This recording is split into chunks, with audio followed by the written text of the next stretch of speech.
Hi guys, welcome to my channel. If you're new here, my name is Nneoma Odidi and I make videos about faith, love and general life. And if you're a returning subscriber, thank you so much for coming back.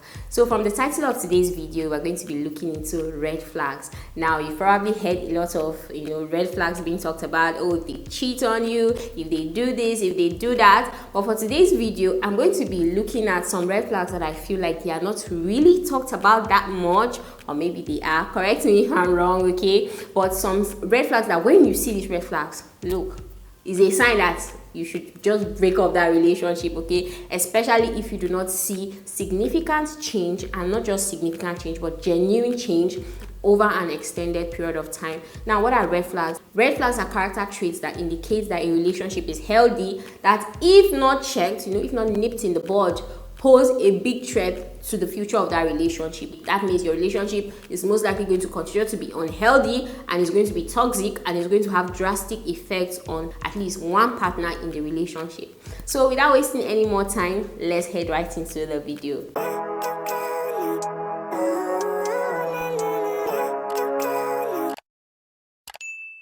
So the first red flag is if they have poor conflict resolution skills. Now, I believe that it is okay and it's healthy for every relationship to have some level of conflict, because it just shows that both of you are human and that you have weaknesses and that you have flaws. So conflict here is not the issue, but how you handle the conflict is the issue. So when you're in a relationship with someone who ghosts you every time you guys have a disagreement or a little quarrel, I mean, they block you, they block your contact, delete your number, like every single time, that is the way that they express displeasure. Sometimes you may not even know that you offended them. You just find that you're blocked. You can't message this person. You try to send a message and nothing goes through. Then that is a huge red flag, because you want to be with someone who knows how to handle conflict properly. They can communicate when there's an issue. They can sit down to have a conversation and discuss what went wrong or what did not go wrong and who did what.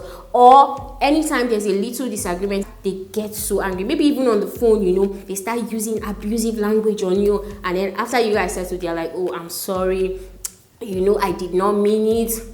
Or they are always blaming you. They never take responsibility for the role that they played in that conflict. I believe that when there's conflict between two people, those two parties have a role to play, no matter how little. Even if one played 90% and one played 10%, both parties are at fault. So when this person is always allowing you to take the fall, you're always the one apologizing, you're always the one reaching out to settle. This person never reaches out to settle with you. You're always the one coming back, oh, I'm sorry. You're always the one apologizing, trying to make things okay in the relationship. Then that is a major red flag, because they've said it many times that marriage is a union of two forgivers. So if this person doesn't know how to give you that opportunity to be human, doesn't give you that opportunity to have flaws, I'm not saying that you should be a beast or you should be a terrible person and say, oh, take me as I am, okay? But there should be some allowances that we give to every person as an individual. So when you're in a relationship with someone who is not giving you that allowance, or they give you silent treatment, they don't talk to you, they don't speak to you for days, if you keep seeing these signs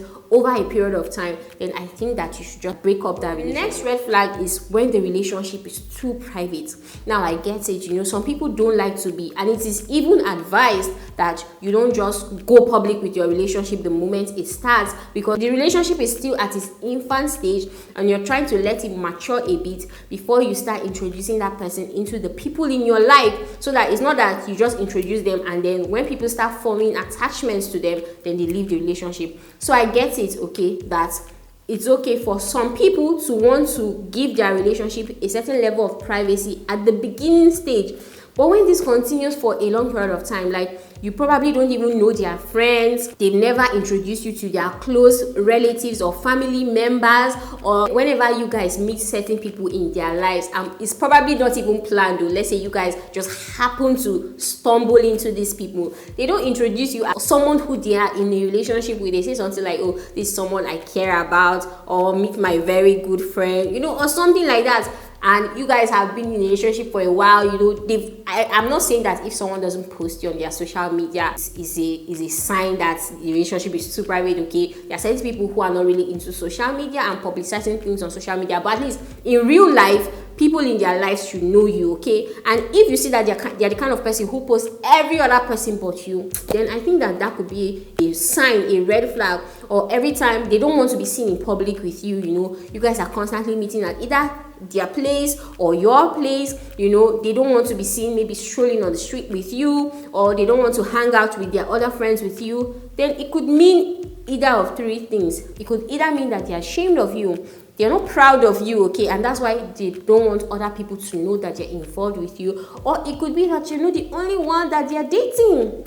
You're the side guy or the side chick, and then there's someone else, there's the major guy or the major chick out there, and they're just keeping you as Jara. Or it could mean that they're not really serious about the relationship and they're just tagging you along, so that they can just easily break up with you without, it being a hassle, or without people really knowing that anything was up in the first place. So if your relationship is too private, then that's a major red flag. The next red flag is when they pressure you to be physically intimate with them and then threaten you, make subtle threats to break up with you or to cheat on you if you don't. This is a huge red flag on so many counts.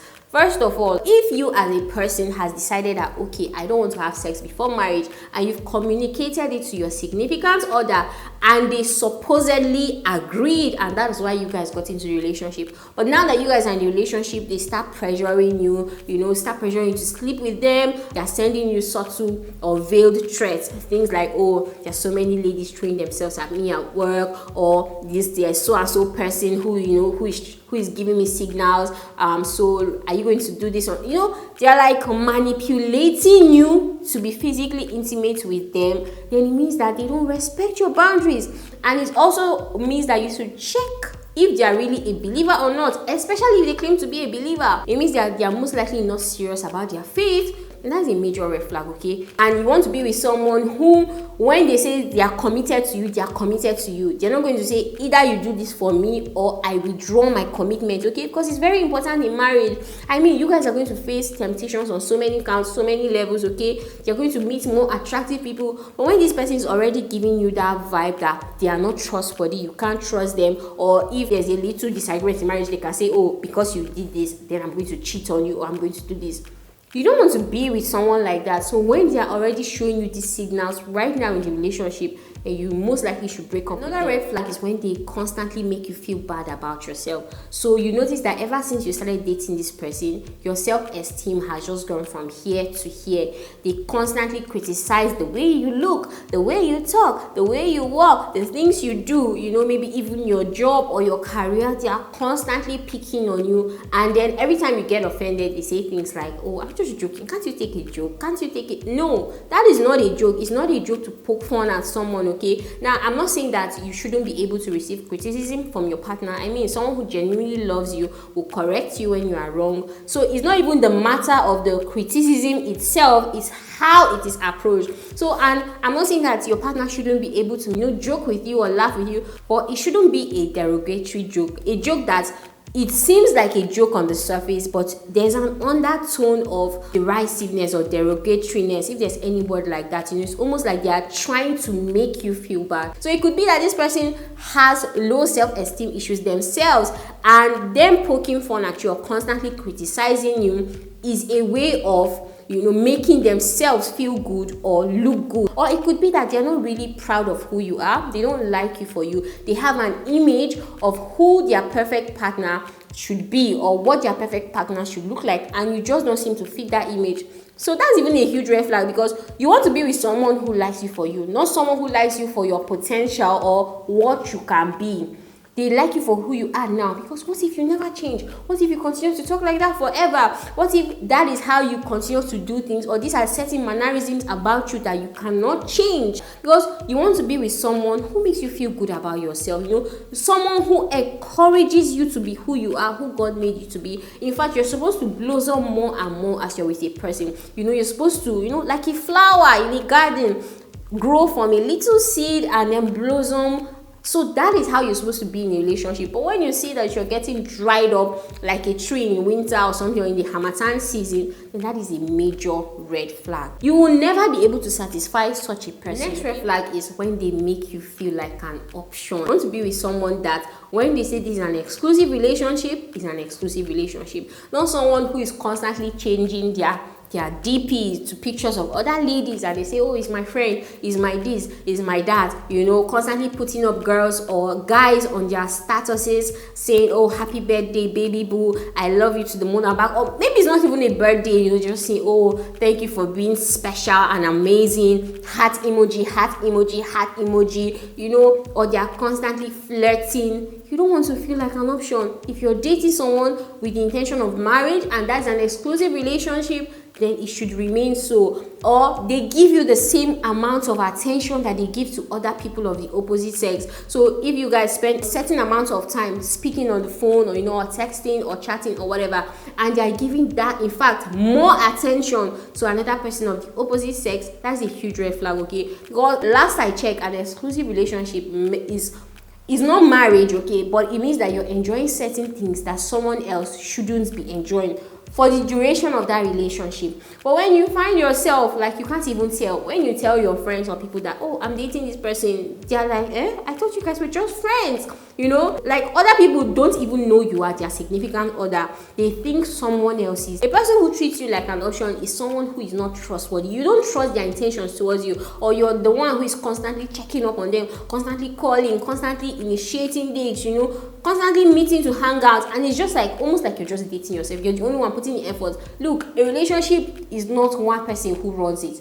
It's run by the two people involved. You guys, your commitments, your energy should match, okay? But when you feel like you're the one dating yourself, you're the one who is pushing the relationship, whether you're a guy or you're a girl, being a guy, being a leader in a relationship doesn't mean that the woman doesn't play her own part in the relationship. So if, whether you're male or female, and you feel like you're the one who is dragging that relationship forward, then that's a huge red flag. The last red flag is when they do not trust you, or they are too possessive of you. Now, I'm not saying that there shouldn't be a healthy amount of jealousy in a relationship. I mean, it's a red flag on its own when you're with someone who doesn't care who you hang out with, who doesn't care when you even, spend the whole day at the house of someone of the opposite sex. That is really a red flag on its own. So I'm giving you guys 7 red flags. So, but when you're with someone who is constantly checking up on you, and not because they care, because they're trying to monitor your movement, they're trying to control you. Who are you talking with? Who are you on the phone with? What did you guys discuss? You're constantly using style to go through your phone, to check out who you've been conversing with. They don't trust you when you say you've been at a certain place. They want to follow you around or pick you up from everywhere or drop you everywhere, not because they're trying to be loving and caring, but because they're trying to monitor the kind of people that you hang around with. When they see you maybe shaking a guy, or even just talking to a guy, or a guy greeting you, or a woman greeting you, they get all upset, angry, possessive, jealous, then that is a major red flag. And watch how they treat you after they see you with a member of the opposite sex. Let's say they see you talking to someone at church, and the next thing they are ghosting you. They are giving you attitude. They are not talking to you, instead of communicating it in a mature way. And it's not as if you've given them reason to distrust you. I'm not saying that, you should go and be philandering or like parading yourself to everybody, and then don't not expect your partner to get upset or be jealous. But you've not even given this person any reason to distrust you. Or it's maybe they have trust issues from their past relationships, and they just can't seem to let it go, or they're just too insecure to give you that freedom to just be. And that's a huge red flag, okay? Because you want to be with someone who trusts you. Trust is a very important foundation in any relationship, so that when you say, I did not do this, they believe that you did not do it, or they believe that you're not the kind of person who can do certain things to them, okay? I mean, they should be the first person to vouch for you when maybe a rumor flies or something happens. They should say, no, this cannot be my partner. Not the kind of person who even be the first person suspecting you, when something negative happens or rumors fly around or whatever like that. So you definitely want to be with someone who trusts you. And if they're already showing you signs that they don't trust you and they can't seem to deal with their trust issues or insecurity, then that is a major red flag. Okay? So guys, that's all I have for you today. Thank you so much for watching. I hope you enjoyed this video. If you found it useful, please let me know in the comment section and give the video a thumbs up. And if you've enjoyed it thus far and you still haven't subscribed, please go ahead and subscribe so you'll be part of my notification group and get notified whenever I put out new videos, okay? And don't forget to turn on your notification bell as well. Until next time, I'll see you in my next video. Have a wonderful week ahead.